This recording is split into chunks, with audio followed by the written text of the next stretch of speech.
Hello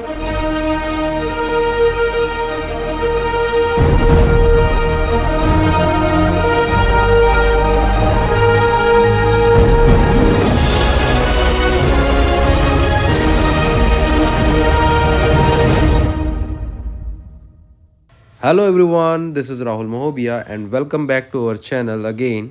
previous lecture में अपन ने वैदिक एज और लेटर वैदिक एज अपन ने कंप्लीट किया है और यहाँ पे अपन किधर पहुँच गए हैं, जैनिज्म और बुद्धिज्म में। हेटेरोडॉक्स सोसाइटी पे पहुँच गए हैं अपन, हेटेरोडॉक्स सेक्ट पे पहुँच गए हैं, जिसमें अपन क्या पढ़ेंगे, बुद्धिज्म और जैनिज्म पढ़ेंगे, ठीक है ना। तो प्रीवियस लेक्चर में अपन ने वैदिक एज कंप्लीट किया है और यहाँ पे अपन क्या देख रहे हैं, जैनिज्म और बुद्धिज्म देखेंगे। तो सबसे पहले स्टार्ट करते हैं किससे, जैनिज्म से। आज का टाइटल है जैसे क्या, ये जैनिज्म, ठीक है, जैनिज्म है। अब जैनिज्म का सबसे पहले मतलब क्या होता है उसके बारे में बताया गया है। तो जैन जैन जैन कैसा वर्ड है, ये एक संस्कृत वर्ड है। जैन कैसा वर्ड है, एक संस्कृत वर्ड है। और जैन का इसका मतलब क्या होता है, जिन। इसका मीनिंग क्या होता है, जिन। और इस जिन का मीनिंग जो एक्चुअल में होता है वो होता है विक्टर या विक्टोरियस पर्सन, या जिनेंद्रिय। जिनेंद्रिय मतलब क्या होता है, जितेंद्रिय मतलब क्या होता है, जिसने अपने इंद्रियों को जीत लिया हो। जिसने अपने इंद्रियों को जीत लिया हो वो क्या कहलाता है, जिन कहलाता है। और वही पर्सन क्या कहलाता है, जैन कहलाता है। तो यहाँ से क्या आता है आपका, तो आई होप आपको समझ में आया होगा कि जैन का मतलब क्या होता है। जैन का संस्कृत मीनिंग क्या है आपका, जिन। और जिसका मीनिंग क्या होता है, जितेंद्रिय। अपने एक इंसान के अंदर क्या होती है, बहुत सारी इंद्रियां होती हैं। बहुत सारी क्या होती है, इंद्रियां होती है। आपने शक्तिमान वाला एपिसोड देखा होगा, शक्तिमान में ऐसे पूरी बहुत सारी इंद्रियां आती हैं। उन सारे इंद्रियों को जो कंट्रोल कर लेता है, उन सारी इंद्रियों को जो जीत जाता है, उसे क्या बोला जाता है, जिन बोला जाता है ना। अब इसके बाद अपन आगे देखते हैं। The presiding deity of Jainism is called the Tirthankara. इनको क्या बोला जाता है, तीर्थंकर बोला जाता है। ऐसे कितने तीर्थंकर रहे हैं, तो ऐसे total 24 tirthankaras were there. Sorry, ऐसे कितने, टोटल 24 तीर्थंकर रहे हैं। टोटल 24 तीर्थंकर्स रहे हैं। तो अगर ऐसा पूछा जाएगा कि जैन में कितने तीर्थंकर हुए हैं, तो 24 तीर्थंकर हुए हैं। अब देखिए, जैसे जैनिज्म जो है वो गॉड पे बिलीव नहीं करता है। जैनिज्म जो है वो गॉड पे बिलीव नहीं करता है। तो ये बिलीव किस पे करता है, तो इनके 24 तीर्थंकर हुए हैं, है ना। 24 तीर्थंकर हुए हैं, ये इन पर बिलीव करता है। उनमें से कुछ तीर्थंकरों के नाम यहाँ पास क्या किए गए हैं, मेंशन किए गए हैं। तो उसमें अपन देखते हैं। तो सबसे पहले क्या बताया गया, फर्स्ट तीर्थंकर के बारे में बात बताया गया है। फर्स्ट तीर्थंकर आप बहुत अच्छे तरीके से याद रख लीजिएगा। फर्स्ट तीर्थंकर कौन रहेंगे, वो आपके कौन रहेंगे, ऋषभदेव रहेंगे। फर्स्ट तीर्थंकर ऋषभदेव रहेंगे, जिनका और दूसरा नाम क्या रहेगा, आदिनाथ नाम रहेगा, also known as Adinath. 22nd तीर्थंकर, अब डायरेक्ट फर्स्ट तीर्थंकर से कहाँ चले जाएंगे, 22nd तीर्थंकर में चले जाएंगे। अरिस्टनेमी है, कौन है वो, अरिस्टनेमी। अब अरिस्टनेमी, व्हाई अरिस्टनेमी इज इंपॉर्टेंट, तो अरिस्टनेमी जो है इनका मेंशन किस में किया गया है, ऋग्वेद में किया गया है। अरिस्टनेमी का मेंशन किस में किया गया है, ऋग्वेद में किया गया है। और अरिस्टनेमी जो है ये कृष्ण भगवान के, हिंदू गॉड के कृष्ण भगवान के क्या लगते हैं, ये कजिन ब्रदर है। ये कौन है, कजिन ब्रदर है, याद रख लीजिएगा, ये कजिन ब्रदर रहेंगे अरिस्टनेमी। किसके, आपके 22nd तीर्थंकर जो अरिस्टनेमी है उनका ऋग्वेद में मेंशन है। और वो ऋग्वेद में किस हिसाब से मेंशन है, क्योंकि ये कृष्ण भगवान के क्या रहेंगे, चचेरे भाई रहते हैं, ये कजिन ब्रदर रहते हैं, है ना। आगे अपन देखते हैं। तो यहाँ पे देखिए क्या बताया गया है, brother of Vasudev Krishna, brother of Vasudev Krishna, Vasudev Krishna से। और इनका मेंशन कहाँ है, आपके ऋग्वेदा में, ऋग्वेदा में। ये भी अपन ने देख लिया है। अब इसके बाद क्या देख रहे हैं अपन, 23rd तीर्थंकरा। 23rd तीर्थंकरा कौन है, तो वो आपको मिलेंगे कौन, 23rd तीर्थंकरा मिलेंगे, वो रहेंगे आपके पार्श्वनाथ रहेंगे। 23rd तीर्थंकर कौन से रहेंगे, वो आपके पार्श्वनाथ रहेंगे, जो कहाँ पे रहते हैं, प्रेसिडेंट ऑफ वाराणसी, वाराणसी में इनका स्थान है। और दूसरा, फोर ग्रेट वोव्स इन्होंने दिए हैं, जिसको क्या बोलते हैं, महाव्रत बोलते हैं। क्या बोलते हैं, महाव्रत बोलते हैं। जो कौन कौन से हैं, तो वो आपके मिलेंगे। सबसे पहला आपको क्या मिलेगा, सत्य, अहिंसा, आस्तेय और अपरिग्रह। इसको ऐसे ही सीक्वेंस वाइज याद रखिएगा तो आपको ज़्यादा बेटर याद होगा। अब मुझे तो ऐसे ही याद है, अब आपको जैसे भी याद होता हो एज यू विश, है ना। तो सत्य, अहिंसा, आस्तेय, अपरिग्रह, ऐसे करके इसको याद रखना है। अब 24 तीर्थंकर जो हैं, 24 तीर्थंकर वो कौन से रहेंगे आपके, महावीर स्वामी, जिसके बारे में अपन बात करेंगे। वेरी इंपॉर्टेंट पर्सन कौन रहेंगे यहाँ पे आपके, महावीर स्वामी आपको देखने को मिलेंगे। महावीर स्वामी आपको देखने को मिलेंगे और आगे अपन इन्हीं की बात करेंगे। एक और छूट गए हैं, जैसे मैंने अभी आपको बताया सबसे फर्स्ट कौन से हैं आपके, ऋषभ देव हैं। 24th मैंने आपको किसको बता दिया, आपको महावीर स्वामी बता दिया। ऐसे 19th नंबर में एक लेडी का नाम आता है, मतलब वन एंड ओनली लेडी, जिसका आपको क्या करना है, यहाँ पे नाम बताना है। 19th नंबर पे एक लेडी का नाम आता है, उस लेडी का नाम बताता है, वन एंड ओनली तीर्थंकरा, जो क्या रहेंगी, फीमेल रहेंगी। तो वो कैसे हो जाता है, इंपॉर्टेंट हो जाता है। तो उसके बारे में आपको मुझे कमेंट बॉक्स में बताना है। और आपको कोई डाउट वगैरह रहता है तो वो भी आप क्या कर सकते हो, इसके कमेंट बॉक्स में आप मेंशन कर सकते हो। मैं आपको सेपरेटली, आपको इंडिविजुअली आपको क्या करूँगा, आपके कमेंट पढ़ूंगा और उसके आंसर दूंगा, है ना। अब चलिए देखते हैं। अब ये 5 वोव्स ऑफ जैनिज्म, 5 वोव्स मैंने आपको बताए थे। तो 5 वोव्स में से 23rd एंड 24th, 23rd और 24th जो भी मैंने मेंशन किया है, कहाँ, यहाँ पे 23rd और ये 24th। 23rd कौन से हैं, पारसनाथ है, और 24th कौन से हैं आपके, महावीर स्वामी। तो इनके वोव्स के बारे में जो बताया गया है, तो इनके वोव्स के बारे में आप थोड़ा सा डिस्क्रिप्शन देख लीजिए। अहिंसा, अहिंसा मतलब डोंट कमिट वायलेंस, ठीक है ना। आपको कोई किसी भी तरीके की हिंसा नहीं करनी है, किसी को भी आपको मारना नहीं है। ऐसा ये सारी चीज़ें क्या कहलाती है, आपकी अहिंसा कहलाती है। सत्य, सत्य मतलब डोंट लाई, कभी भी झूठ नहीं बोलना है। आस्ते मतलब क्या कहलाता है, डोंट स्टील, आपको चोरी नहीं करनी है। अपरिग्रह मतलब डोंट अक्यूमुलेट वेल्थ, मीन्स ज़रूरत से ज़्यादा आपको पैसे का संग्रह नहीं करना है। ये नहीं कि आपने करोड़ों की संपत्ति बना के रखी है और अभी भी आप बिजनेस को इसे रन कर रहे हो, नहीं, अपना जितना में चल जाए बस उतना ही पैसा रखना है। तो वो क्या कहलाता है, आपका अपरिग्रह कहलाता है। तो ये किसने दिया था, तो ये प्रोपाउंडेड बाय द पारसनाथ, इसको दिया था 23rd तीर्थंकर पारसनाथ ने दिया था, याद रख लीजिएगा। ये स्टार्टिंग के 4th, फर्स्ट, सेकेंड, थर्ड और फोर्थ, और इसमें पांचवा जो ऐड करने का काम किया है, पांचवा जो ऐड करने का काम किया है वो कौन सा है, आपका ब्रह्मचर्य। ब्रह्मचर्य कंट्रोल ओवर द सेंसेस, अपने को कंट्रोल करके रखना है ना, अपने को अपने इंद्रियों पे क्या करके रखना है, कंट्रोल करके रखना है। ये किसने दिया है, तो ये महावीर स्वामी ने दिया है, जो कि कौन से हैं, 24 तीर्थंकर हैं। अब इनके बारे में अपन थोड़ा सा इन डिटेल पढ़ेंगे। 24 है ना, तीर्थंकर महावीर स्वामी के बारे में देखा जा रहा है। इनका जो बर्थ प्लेस है, इनका जो बर्थ है 540 BC दिया हुआ है, क्या, और बर्थ प्लेस कौन सा है, तो इनका कुंडल ग्राम है। कौन सा है, कुंडग्राम वैशाली, जो कि कहाँ है, अभी प्रेजेंट में बिहार में है। कुंडग्राम वैशाली बिहार में है। इनके फादर का नाम क्या रहेगा, सिद्धार्थ रहेगा। इनकी मदर का नाम क्या रहेगा, त्रिशला रहेगा। और इनकी वाइफ का नाम रहेगा यशोदा। और कंटेम्प्रेरी ऑफ मक्खली गोशाल, ये थोड़ा सा आप याद रख लीजिएगा, ये किसके कंटेम्प्रेरी रहेंगी, ये मक्खली गोशाल के कंटेम्प्रेरी रहेंगे। मक्खली गोशाल कौन है, मक्खली गोशाल जो रहेंगे वो आपके फाउंडर ऑफ आजीविका सेक्ट। आजीविका सेक्ट के फाउंडर कौन है, आपके मक्खली गोशाल, जिसमें ये माना जाता है कि सब कुछ जो होता है वो पहले से तय है, आप कुछ नहीं बदल सकते, आप कुछ नहीं कर सकते। आपकी किस्मत में होगा तो कहीं से भी आपके पास आ जाएगा, और आपके अगर किस्मत में नहीं होगा तो आप कितना भी प्रयास कर लीजिए वो आप तक नहीं पहुंचेगा। ये आजीविका सेक्ट का मेरे को थोड़ी सी एक अच्छी बात लगती है, पता नहीं कैसा है, बाकी बढ़िया चीज़ है। आई होप ये आपको क्लियर हुआ होगा। प्लेस ऑफ इनलाइटमेंट, और इनको ज्ञान की प्राप्ति कहाँ हुई थी, जृंभिक ग्राम में हुई थी। जृंभिक ग्राम में इनको ज्ञान की प्राप्ति हुई थी, किस नदी के किनारे, रिजुपालिका रिवर के किनारे, ठीक है ना, बिहार में। रिजुपालिका नदी के किनारे जृंभिक ग्राम में, बिहार में ही इनको क्या हुई थी, ज्ञान की प्राप्ति हुई थी। अब इनको निर्वाणा पावापुरी में हुआ था। पावापुरी भी कहाँ, बिहार में। तो इनका जन्म भी बिहार में हुआ, इनकी डेथ भी बिहार में हुई और इनको एनलाइटमेंट भी मिला कहाँ, बिहार में ही मिला था। तो ये भी चीज़ याद रख लें। निर्वाणा मतलब क्या कहलाता है आपका, डेथ।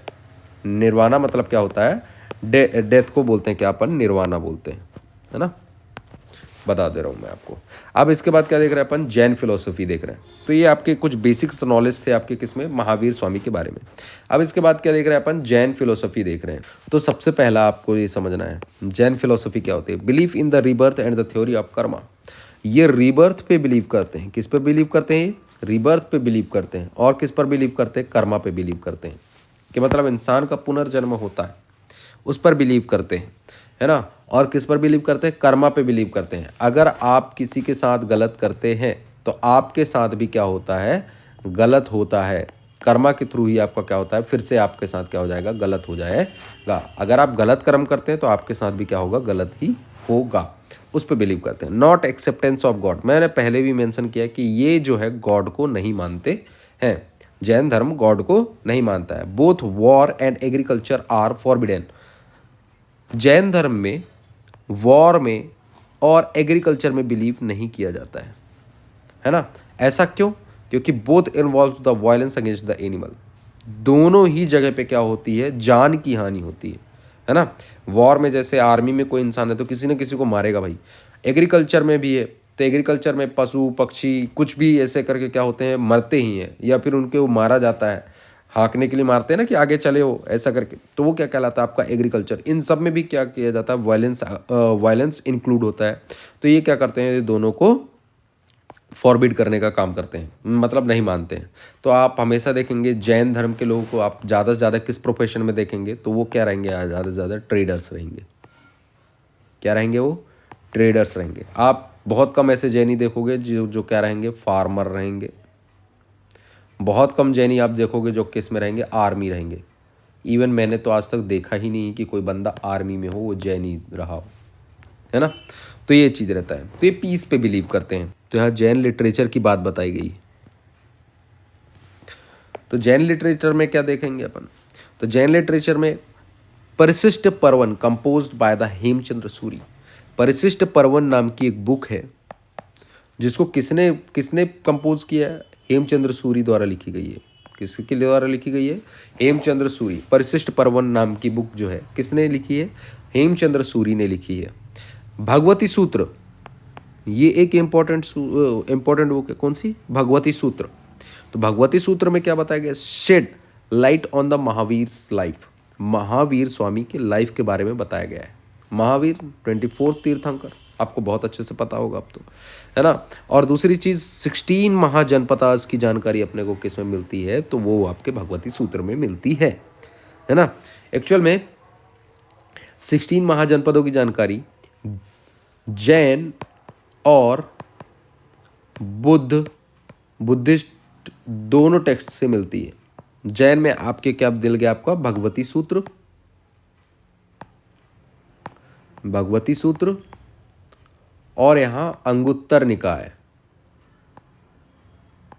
अंगुत्तर निकाय, है ना। तो आप एक जगह इसको कंपाइल करके याद रखिए, अंगुत्तर निकाय ये रहा, और बुद्धिस्ट धर्म का, और फिर इसका भगवती सूत्र ये रहा, है ना। अब इसमें देखो, Acharanga Sutra contains the conduct and the rules of Jain Monks.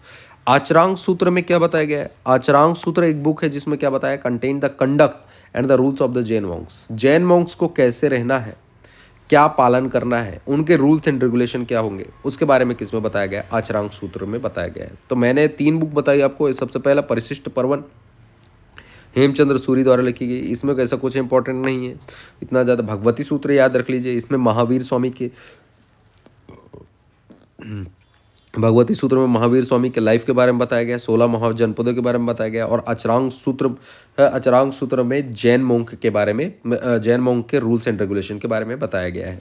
अब इनकी काउंसिल भी हुई है, इनकी क्या हुई है, काउंसिल भी हुई है। ऐसे कितने काउंसिल हुई है, ऐसी टोटल 2 काउंसिल हुई है ना। यहाँ पास मिसप्रिंट हो गया है, ये सारे काउंसिल, प्लेस, प्रेसिडेंट, ईयर और रिजल्ट, इन सब के बारे में अपन आगे देखेंगे, है ना।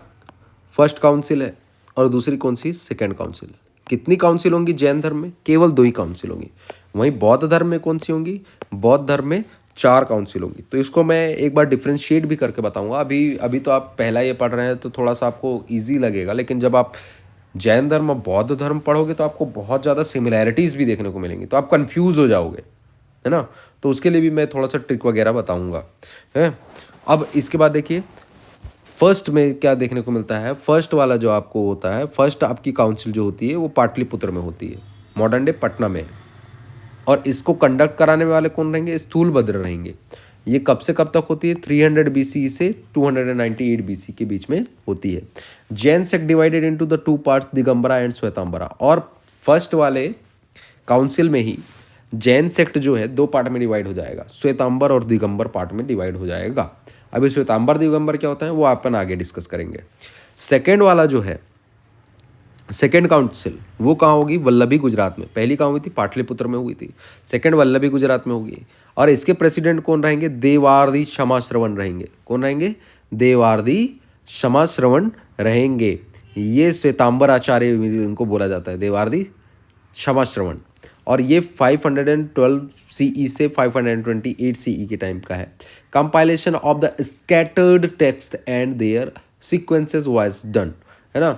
तो एक चीज़ याद रखिए, जैन टेक्स्ट जो थे, जैन टेक्स्ट जो थे जो स्कैटर्ड वे में थे, है ना, कि मतलब फर्स्ट पार्ट इसका यहाँ है, थर्ड पार्ट इसका यहाँ है, 10th पार्ट इसका यहाँ है, 7th पार्ट यहाँ है। तो इनको पूरी तरीके से सीक्वेंस वाइज कंपाइलेशन का काम किधर किया जाएगा? आपके सेकेंड काउंसिल में किया जाएगा। तो फर्स्ट काउंसिल में क्या हो जाएगा? 2 पार्ट में डिवाइड हो जाएगा सेक्ट, और सेकेंड काउंसिल में क्या हो जाएगा? कंपाइलेशन किया जाएगा इनके टेक्स्ट का। आई होप ये आपको क्लियर हुआ होगा। ये वेरी इंपॉर्टेंट चीज़ें हो जाती है, तो ये चीज़ आपको याद ही रख लेनी है, जैन काउंसिल और बुद्धिस्ट काउंसिल। अब इसके आगे अपन मूव करते हैं, division of Jainism, division of Jainism. Jainism जो है 2 पार्ट में डिवाइड हो जाएगा आपके, किसमें? श्वेतांबर में और दिगंबर में। श्वेतांबर में और दिगंबर में। श्वेतांबर मतलब अब इनका थोड़ा सा मतलब जान लो आप, है ना, कि श्वेतांबर क्या कहलाता है और दिगंबर क्या कहलाता है। श्वेतांबर मतलब, अंबर मतलब क्या कहलाता है? आपका शरीर। अंबर मतलब क्या समझिए आप? शरीर। अंबर मतलब आप क्या समझ लीजिए? शरीर, आपकी बॉडी, है ना। और वहीं दूसरे साइड श्वेतांबर मतलब जिसका अंबर कैसा हो, श्वेत मतलब वाइट। तो जो वाइट क्लॉथ वेयर करेगा वो क्या कहलाएंगे? आपके श्वेतांबर कहलाएंगे। दिगंबर मतलब, अंबर मतलब क्या हो गया? Again body. और दिक मतलब क्या होता है? आपकी दिशा या डायरेक्शन, है ना। दिशा या डायरेक्शन क्या कहलाता है? आपका दिगंबर कहलाता है। तो मतलब जो वस्त्र, जिनका जो दिशाओं को अपना वस्त्र समझते हैं वो क्या कहलाते हैं? अपने दिगंबर कहलाते हैं। तो ऑब्वियस सी बात, ये लोग कैसे रहेंगे? पूरे न्यूड रहेंगे, है ना, कोई भी वस्त्र धारण नहीं करेंगे। और वहीं श्वेतांबर लोग कैसे रहेंगे? श्वेतांबर मतलब जिनका व्हाइट कलर क्या करने लगते हैं? व्हाइट कलर का क्लॉथ वो पहनने लगते हैं। तो ये क्या कहलाता है? आपका श्वेतांबर और दिगंबर कहलाता है ना। फेमाइन जब होता है, फेमाइन जब आती है, फेमाइन जब आती है ना, फेमाइन जब आती है कहाँ? बिहार में। तो ये कहाँ चले जाते हैं? ये कुछ पार्ट के लोग हैं, कुछ जो है जैनिज्म जो लोग हैं वो कहाँ चले जाते हैं? साउथ में चले जाते हैं, under the leadership of Bhadrabahu. किसके अंडर में? भद्रबाहु के लीडरशिप में कहाँ चले जाते हैं? ये साउथ में चले जाते हैं। और ये क्या कहलाते हैं? यही दिगंबर कहलाते हैं। Did not wear any clothes, ये किसी भी टाइप का क्लॉथ को नहीं पहनते हैं, है ना। और जब दूसरे साइड अपन देखें Shvetambara, during the famine in Magadh, ठीक है ना, मगध में फेमाइन के टाइम में मगध टू सेव लाइफ, ठीक है ना, मगधा टू सेव लाइफ, अपनी लाइफ को बचाने के लिए stayed in the northern India, ठीक है ना, stayed in the northern India. ये नॉर्दर्न इंडिया में ही क्या रहते हैं? ये स्टे कर जाते हैं। मतलब जैन धर्म का एक पार्ट ऊपर ही रह गया फेमाइन के कारण, और एक पार्ट जो है कहाँ चला है? साउथ में चला जाए। तो साउथ में जो चला है वो दिगंबर कहलाए। वो अभी भी कैसे रहते हैं? न्यूड रहते हैं, बिना क्लॉथ्स के रहते हैं। और वहीं जो वहाँ के वहीं रह गए वो किसके अंडर में रहे? स्थूलबाहु, स्थूलभद्र के अंडर में रह गए, जिनको क्या बोला जाता है? श्वेतांबरा। स्थूल मतलब आप समझ लीजिए कि मतलब एक जगह रुका हुआ। स्थूल मतलब क्या कहलाता है? आपका एक जगह रुका हुआ, ठीक है ना, स्टे मतलब आप समझो। तो वो वहीं रुके रह गए।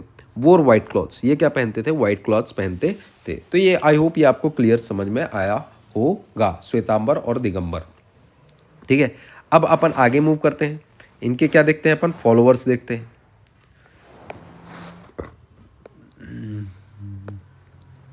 इनके क्या देखते हैं अपन, फॉलोअर्स देखते हैं। इनके फॉलोअर्स कौन कहलाते हैं, इनके फॉलोअर्स कौन कौन रहे हैं?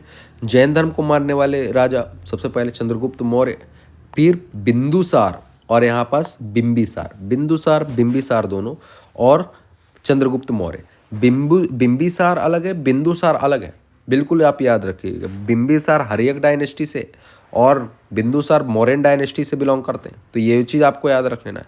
बिंबिसार कंटेम्प्रेरी ऑफ महावीर स्वामी, बिंबिसार महावीर स्वामी और गौतम बुद्ध के कंटेम्प्रेरी। एक चीज़ आप याद रख लीजिएगा, महावीर स्वामी और गौतम बुद्ध एक दूसरे के कंटेम्प्रेरी, एक ही टाइम पे रह रहे हैं। आप कभी सोचिए कि मतलब महावीर स्वामी और गौतम बुद्ध अगर आपस में मिले होते तो फिर कैसा, किस टाइप की डिबेट हुई होती, किस पर, धर्म पे, है ना। तो वो भी चीज़ सोचने वाली बात है। खैर ऐसा कभी हुआ नहीं, है ना, वो बात अलग है। अब इसके बाद क्या देख रहे हैं अपन, नेक्स्ट मूव अहेड, आर्किटेक्चर। इनके आर्किटेक्चर की बात बताई गई है कि उस समय किन किन की किस टाइप के मोन्यूमेंट बनाए गए थे। सबसे पहले रॉक कट केव्स बनाए गए। क्या बनाए गए हैं? रॉक कट केव्स बनाए गए हैं। तो सबसे पहले हाथी गुम्फा केव्स। हाथी गुम्फा केव्स किधर है? तो by king Kharavela, by king Kharavela, Kharavela इनको लेकर आएगा, खारवेला इनको बनाएगा। हाथी गुम्फा केव्स कौन बनाएगा? बाय किंग खारवेला, जो कहाँ है आपके उड़ीसा में, जो कहाँ है आपके उड़ीसा में है। और यहीं उड़ीसा में, इसी उड़ीसा में उदयगिरी और खांडगिरी केव्स भी है। उदयगिरी और खांडगिरी केव्स, उदयगिरी की 18 गुफाएं मिलती हैं और खांडगिरी की 15 गुफाएं देखने को मिलती है। तो ये भी चीज़ आपको क्लियर होनी चाहिए। अब इसके बाद देखिए क्या, दिलवारा जैन टेम्पल। दिलवारा जैन टेम्पल जो है कहाँ? माउंट आबू राजस्थान में। कहाँ है? माउंट आबू राजस्थान में। ये किसने बनवाया था? तो विमल शाह नाम का एक राजा था, विमल शाह नाम का एक राजा था। उसके मिनिस्टर जो रहते हैं भीम फर्स्ट, वो क्या करवाएंगे? दिलवारा के जैन टेम्पल का फॉर्मेशन करवाएंगे, दिलवारा के जैन टेम्पल को बनवाएंगे, है ना। अब इसके बाद देखिए गोमतेश्वर, गोमतेश्वर, गोमतेश्वर स्टेचू ऑफ बाहुबली। ये क्या है? Statue of Bahubali. तो श्रवणबेलगोला, श्रवणबेलगोला कर्नाटक में, श्रवणबेलगोला कर्नाटक में। सन ऑफ ऋषभदेव, ये सन ऑफ ऋषभदेव ही रहेंगे जिनको क्या बोला जाता है? बाहुबली बोली जाती है। तो ये खड़ी मूर्ति है एक बड़ी सी ऐसी, समझ में आया ना। ये एक खड़ी मूर्ति है सीधी, किसकी? बाहुबली की, कर्नाटक में, जो करीब करीब 15 से 20 किलोमीटर दूर से भी दिखती है। इतनी बड़ी मूर्ति है, मेरे को एग्जैक्ट नहीं पता है ना। तो ये भी चीज़ आपको याद रख लेनी है। अब इसके बाद आपको क्या देखना है इधर? इसके बाद आपको कुछ तीर्थंकरास जो जैनिज्म में हैं और उनके सिंबल्स देखने हैं आपको। उनके सिंबल्स भी अलग अलग है ना। तो सबसे पहले आप देखो क्या, सबसे पहले तीर्थंकर में क्या मिलेंगे आपको? सबसे पहले ऋषभदेव। ऋषभदेव का सिंबल क्या है? बुल, सांड, ठीक है। फिर अजितनाथ, अजितनाथ का क्या है आपका? एलिफेंट। ये इतना याद करने लायक नहीं है। महावीर स्वामी का याद रख लो आप, लायन। महावीर स्वामी का आप क्या याद रख लो? लायन, ठीक है ना। और मैं जो आपको बता रहा था 19th जो एक लेडी है, ठीक है ना, जिनका नाम क्या है? मल्लीनाथ। मैं आपको बता दूं क्या है? मल्लीनाथ, ये लेडी रहेंगी। और इनका क्या रहेगा? पॉटरी, पॉटरी मतलब जानते हो ना, घड़ा। ये इनका सिंबल रहेगा, ठीक है। आई होप ये आपको समझ में आया होगा, ठीक है। अगर आपको थोड़ा सा भी ये वीडियो ये इन्फॉर्मेटिव लगा हो तो चैनल को please do like, share and subscribe, and thank